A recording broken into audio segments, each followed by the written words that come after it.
Okay, नमस्कार दोस्तों, स्वागत है आपका। आज है 15 मार्च। चलिए अपना करंट अफेयर सेशन स्टार्ट करते हैं और देखते हैं कौन सा प्रश्न है और इस प्रश्न से संबंधित कितनी आयाम पर आयोग क्वेश्चन करेगा, उन सभी को देखने का प्रयास करेंगे। हाल ही में एक रिपोर्ट जारी हुआ।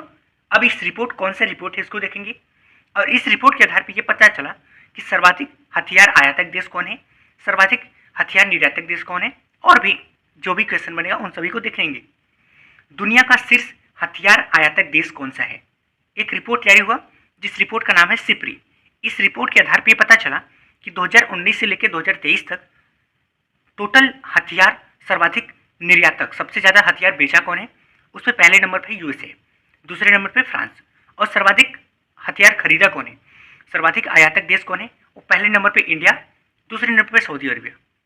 अगर बात करें कि इंडिया सबसे ज्यादा किस देश से खरीदा है, तो इंडिया को जो आपूर्ति करता है वो है रूस 36%।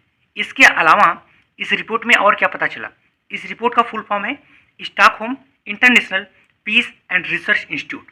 इस रिपोर्ट के आधार पर इन सब के अलावा और क्या पता चला, पहला चीज हथियारों का जो व्यापार है पिछले जो 4 साल में लगातार बहुत ज़्यादा वृद्धि हुई है। इसके अलावा चीन और रूस हथियारों में जो हिस्सेदारी था ये बहुत तेजी से आगे बढ़ा है।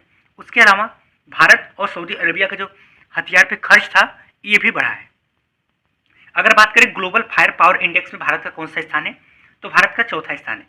ग्लोबल फायर पावर इंडेक्स का मतलब कि किस देश की आर्मी कितना मजबूत है, तो इसमें अपने इंडिया का स्थान चौथा है। चलते हैं नेक्स्ट टॉपिक पे। नेक्स्ट टॉपिक हमने बीबीसी से लिया हुआ है। हाल ही में कोचरब आश्रम का उद्घाटन कहाँ पे किया गया और कब किया गया, और भी जितने आयाम पर क्वेश्चन आंसर बनेगा। तो हाल ही में जो कोचरब आश्रम का उद्घाटन कहाँ पे किया गया, गुजरात में, और कब किया गया, 12 मार्च को। 12 मार्च को ही क्यों किया गया, क्योंकि जो कोचरब आश्रम है ना, ये साबरमती आश्रम के पास ही है। तो साबरमती आश्रम का उद्घाटन महात्मा गांधी के द्वारा किया गया था, क्योंकि 12 मार्च 1930 को दांडी यात्रा की शुरुआत किया गया था। तो इसी 12 मार्च को गुजरात में कोचरब आश्रम का उद्घाटन किया गया। साबरमती आश्रम का पूर्व नाम, पहले का नाम हरिजन आश्रम भी था। इसकी स्थापना महात्मा गांधी जी के द्वारा क्यों किया गया था, पहला तो गौ पालन के लिए किया गया था, दूसरा खादी वस्त्र की बिक्री के लिए किया गया था, उसके अलावा यहाँ पे रचनात्मक कार्य के लिए भी इसका उद्घाटन किया गया था। अगर बात करें दांडी यात्रा की, तो दांडी यात्रा 12 मार्च 1930 को साबरमती से शुरुआत किया गया था। 78 लोग इसमें शुरुआत किया गया और 6 अप्रैल 1930 को दांडी पहुंचे। कहाँ से शुरुआत, साबरमती से, और दांडी पहुंचे 6 अप्रैल को।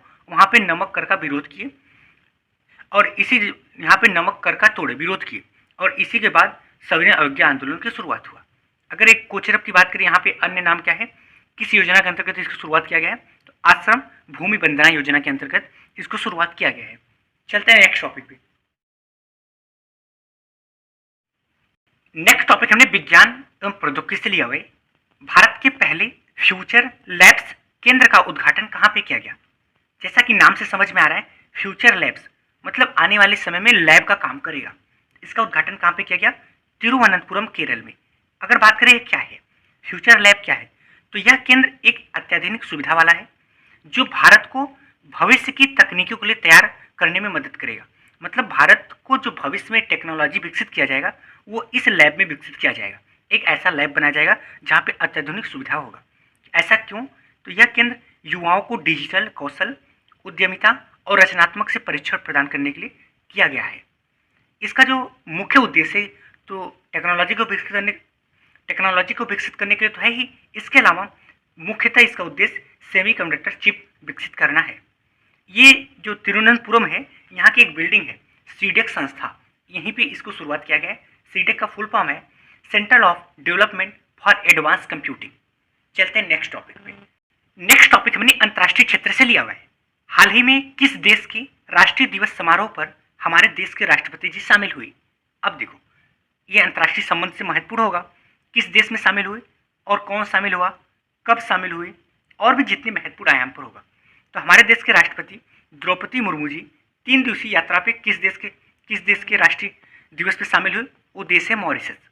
कब, ये 12 मार्च को। क्योंकि जो मॉरिशस है यह 1968 में इंग्लैंड से आज़ाद हुआ था और 1999 से 12 मार्च को प्रत्येक देश रिपब्लिक डे मनाता है। तो इसी 12 मार्च को 3 दिवसीय यात्रा पे हमारे देश के राष्ट्रपति जी वहाँ पे सम्मिलित हुई। मॉरिशस से हमारा संबंध इसलिए भी मजबूत हो जाता है क्योंकि जो मॉरिशस में पॉपुलेशन है 68% भारतीय मूल के हैं। यहाँ तक कि आप ये समझो कि यहाँ जो मॉरिशस में सबसे राजनीति, व्यवसाय, शिक्षा और संस्कृति में भारतीयों का एक महत्वपूर्ण स्थान है। यहाँ तक कि जो यहाँ के प्रधानमंत्री जी हैं प्रविंद कुमार जगन्नाथ और राष्ट्रपति पृथ्वीराज, ये दोनों भारतीय मूल के हैं, इसलिए भी हमारे लिए मॉरिशस इंपॉर्टेंट हो जाता है। इसके अलावा यहाँ पे शामिल हुई 3 दिवसीय यात्रा पे यहाँ की संसद को संबोधन किया और यहाँ इनके अलावा यहाँ पे INS वीर तीर और INS सारथी भी शामिल हुआ। अगर बात करें कि इससे इसका महत्व क्या है, तो इसका महत्व भारत और मॉरिशस के संबंध मजबूत करने में मदद मिलेगा। साथ ही में मॉरिशस हिंद महासागर में स्थित है, तो हमारा हिंद महासागर में जो प्रभाव है इंडिया का, ये भी प्रभाव बढ़ेगा। चलते हैं नेक्स्ट टॉपिक पे। नेक्स्ट टॉपिक भी रिपोर्ट से है। CEEW रिपोर्ट के अनुसार उपचारित अवशिष्ट जल प्रबंधन में अग्रणी राज्य कौन है? ये रिपोर्ट क्या है? इस रिपोर्ट का फुल फॉर्म है counselling of energy, environment and water. जैसा कि समझ में आ रहा है, एनर्जी, एनवायरमेंट, वाटर, जिसकी स्थापना 1982 में, इसका हेडक्वार्टर नई दिल्ली में है। यह क्या है? तो ऊर्जा, पर्यावरण और जल परिषद रिपोर्ट के अनुसार ये पता चलता है कि औपचारिक अवशिष्ट जल प्रबंधन कहाँ पे है।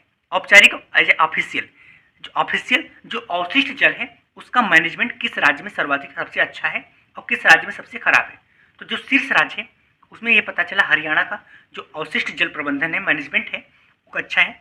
दूसरे पे कर्नाटक, तीसरे पे पंजाब, चौथे पे राजस्थान। अगर सबसे खराब स्थिति की बात करें वो है आपका छत्तीसगढ़। समझ गए? अभी हाल ही में हरियाणा के नए मुख्यमंत्री कौन बने? नायब सैनी। इसके पहले कौन थे? मनोहर लाल खट्टर जी। यहाँ पे बीजेपी और जेजेपी का गठबंधन था, अभी जेजेपी का जो गठबंधन है वो टूट गया। अगर बात करें ये रिपोर्ट हमारे लिए क्यों इम्पोर्टेंट है, तो इसलिए महत्वपूर्ण है। ये रिपोर्ट ऊर्जा, पर्यावरण और जल संबंधित मुद्दों को बेहतर ढंग से समझाती है। चलते हैं नेक्स्ट टॉपिक पे। नेक्स्ट टॉपिक हमने बीबीसी से लिया हुआ है। दुनिया की पहली 3D प्रिंटेड मस्जिद का निर्माण कहाँ पे किया गया? देखो 3D प्रिंटेड मंदिर तो बन गया, डाकघर भी बन गया, लेकिन ये दुनिया में पहली बार ऐसा है कि 3D प्रिंटेड मस्जिद बना है। यहाँ पे हम ये भी समझेंगे कि 3D प्रिंटेड क्या होता है। तो जो मस्जिद बना है कहाँ पे बना? ये आपका जिद्दा, सऊदी अरब में बना है। ये चीन की सहयोग से बना है, इसमें चीन मदद भी किया है। इसका जो नाम है उसका नाम है मोहम्मद सरबतली मस्जिद। 3D प्रिंटेड क्या होता है? 3D प्रिंटेड यह एक ऐसी तकनीक है जो 3D मॉडल से वास्तविक वस्तुओं का निर्माण करती है। मतलब यहाँ पे हर चीज़ आपको 3D में दिखेगा और साथ में साथ वास्तविक जो जैसा होगा वैसा ही दिखेगा। इसमें जो प्रयोग किया जाता है वो प्लास्टिक, धातु और कंक्रीट का प्रयोग किया जाता है। ये इससे लाभ क्या होगा? इसका मुख्यतः तो लाभ ये है कि कम लागत में बन जाएगा और तेज निर्माण जल्दी से बन जाएगा। कम अपशिष्ट, जो खराब मटेरियल होगा वो कम होगा। अधिक लचीलापन का मतलब जो चीज़ आप इस तकनीक के अलावा नहीं बना सकते वो उससे आप इसे बना सकते हो। मतलब इसमें बहुत ज़्यादा वेरिएबल बन जाएगा। अगर ये तो दुनिया की पहली मस्जिद है, 3D प्रिंटेड मस्जिद है। और 3D मंदिर दुनिया की जो पहली है वो अपने तेलंगाना में बना है। और 3D डाकघर कहाँ पे बना? कर्नाटक, बेंगलुरु में। बीच बीच में वीडियो नहीं आ पाता, उसके लिए माफ़ी चाहता हूँ। बट हमारा प्रयास हमेशा से ये रहा है कि कंटेंट में वैल्यू होनी चाहिए और मैं प्रयास ये करता हूँ। अगर वीडियो नहीं भी बन रहा है तो मैं PDF भेज देता हूँ, PDF से आप रीड जरूर कर लीजिएगा। ओके दोस्तों, अगर आपको करंट अफेयर को शॉर्ट नोट्स के माध्यम में डिटेल में पढ़ना है तो आप इस फैमिली के हिस्सा बन सकते हैं। धन्यवाद।